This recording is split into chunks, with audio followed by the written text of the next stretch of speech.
यार ये एंट्री समझ में नहीं आ रही। ये लीजिए मैडम आपका ऑर्डर। लाइए दीजिए। ये पकड़ना अंकल एक बार। अरे बेटा ये आपने 20,000 की एंट्री गलत नहीं कर रखी है। अकाउंट रिसीवेबल जो होता है ना हमेशा एसेट्स में आता है, लायबिलिटी में नहीं आता। अरे अंकल इतना क्या दिमाग लगा रहे हो आप? आपको पता है पिछले 1 घंटे से ये क्वेश्चन सॉल्व करने की कोशिश कर रही हूँ मैं, और आपको क्या लग रहा है कि आप ये मामूली से डिलीवरी बॉय की जॉब करते हो और इतना बड़ा क्वेश्चन सॉल्व कर दोगे, वो भी खड़े खड़े? और मुझे पता है, मैंने 36 बार चेक कर लिया, ये एंट्री बिल्कुल ठीक है। समझ में आया आपको? अब अपना काम करो। ये प्रीपेड था ना ऑर्डर? जी। हाँ तो जाइए। यार गलती कहाँ?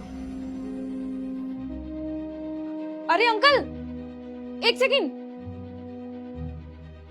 अंकल आपने एक ही बार ये क्वेश्चन देखा और आपको एक ही बारी में पता चल गया कि मैंने अकाउंट रिसीवेबल की एंट्री गलत कर रखी है? ऐसे कैसे?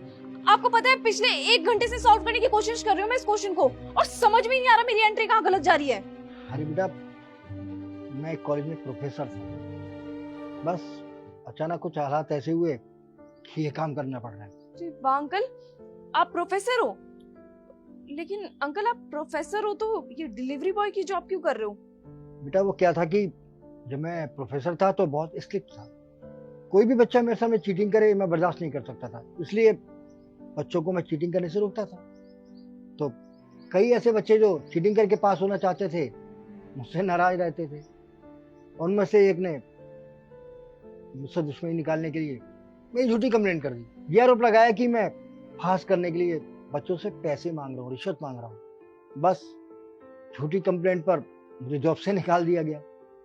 पर अंकल चलो ठीक है, आपको जॉब से निकाल दिया गया, पर आपके पास तो टैलेंट ही इतना अच्छा है। आप एक नजर में देख के बता सकते हो कि बच्चे ने गलती कहाँ कर रखी है, तो आपने कहीं और क्यों नहीं अप्लाई किया? आप किसी और कॉलेज में देख लेते, और दिल्ली में तो कितने कॉलेज हैं, आपको कहीं भी जॉब मिल जाती इजीली।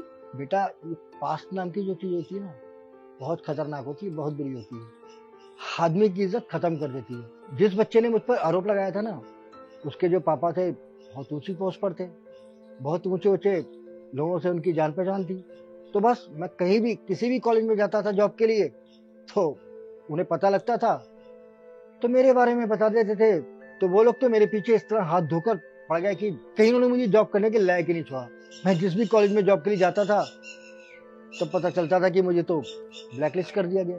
दरअसल वो जो बच्चा था जिसने मेरी कंप्लेंट की वो चाहता था कि मैं उसको पास कर दूं, चाहे उसने कुछ लिखा हो नहीं लिखा हो। इसके बदले उसने मुझे ऑफर भी किया कि वो मुझे अच्छे खासे पैसे देगा, लेकिन मैं अपने उसूल का पक्का था। मैंने साफ मना कर दिया, ना मैंने उसे चीटिंग करने दी ना मैंने उससे पैसे लेकर उसको पास किया। बस शायद मुझसे यही गलती हो गई और मेरी ईमानदारी मेरे लिए सजा बन गई। अगर मैं भी करप्शन कर लेता, थोड़ा सा पैसे ले लेता, भ्रष्टाचार करता तो आज मैं भी बहुत बड़ी पोस्ट पर होता, शायद प्रिंसिपल बन गया होता उस कॉलेज का। क्या कर सकते हैं, सब किस्मत का खेल है। अब जो किस्मत में लिखा है भुगतना तो पड़ेगा। तो जो जॉब मिल गई कर रहा हूँ। ये तो गलत बात है ना अंकल, उस बच्चे ने तो आपका पूरा करियर ही खत्म कर दिया। पर चलो ठीक है, जो हुआ सो हुआ। आप एक काम करते, आप बच्चों को ट्यूशन पढ़ा लेते, आपको ये डिलीवरी बॉय की जॉब करना जरूरी तो नहीं थी। आपको पता है आपके पास कितना टैलेंट है, और आप वो टैलेंट वेस्ट कर रहे हो इस जॉब के कारण।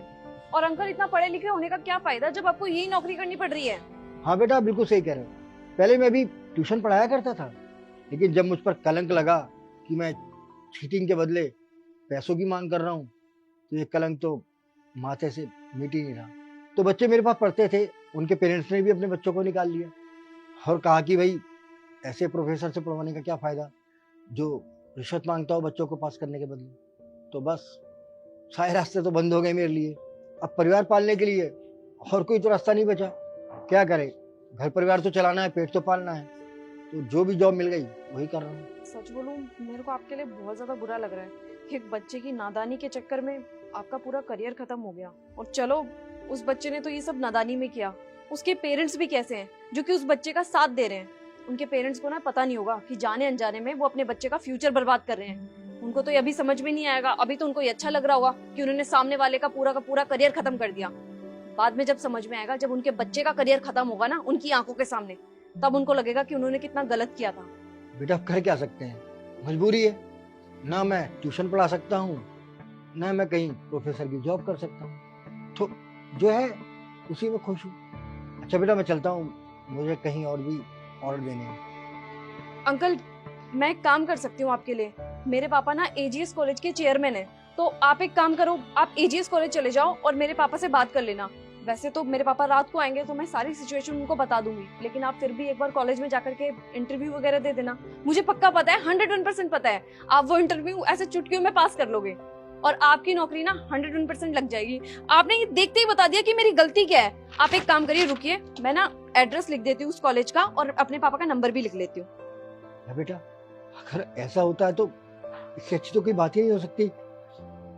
बच्चों को पढ़ाना ही मेरी जिंदगी का मकसद था, और मुझे दोबारा ऐसा मौका मिलेगा तो मुझसे खुशनसीब कोई नहीं होगा। तो अगर ऐसा हो सकता है तो प्लीज आप कोशिश जरूर कीजिए। मुझे पक्का पता है, आप जैसे टीचर अगर हमारे कॉलेज में पढ़ाओगे ना तो उन बच्चों का फ्यूचर बन जाएगा। ये मैंने ना फोन नंबर भी लिख दिया है और एड्रेस भी लिख दिया है, तो आप सुबह मॉर्निंग में 9 बजे वहां पे चले जाना, ठीक है? जी बिल्कुल, मैं कल ही फोन करके उनसे मिल लेता हूँ।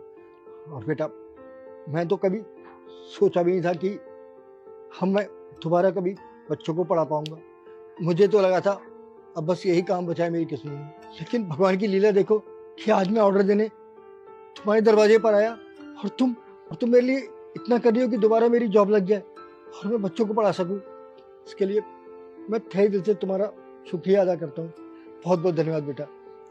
और आप इस चीज की टेंशन मत लेना अंकल, मैं अपने पापा को आज सारी सिचुएशन बताऊंगी आपके बारे में कि आपके साथ कितना बुरा हुआ है और क्या क्या हुआ है। मुझे पक्का पता है मेरे पापा आपकी सिचुएशन को अच्छी तरीके से समझेंगे। आप बिल्कुल भी टेंशन मत लेना, आपको वो जॉब पक्का मिलेगी। और अंकल, एक बात हमेशा याद रखना, आपने ईमानदारी दिखा के कुछ गलत नहीं किया था। बहुत बहुत धन्यवाद बेटा, जीते रहो, खुश रहो हमेशा। ठीक है अंकल जी। हाँ, पर कल ना टाइम से चले जाना और ऑल द बेस्ट।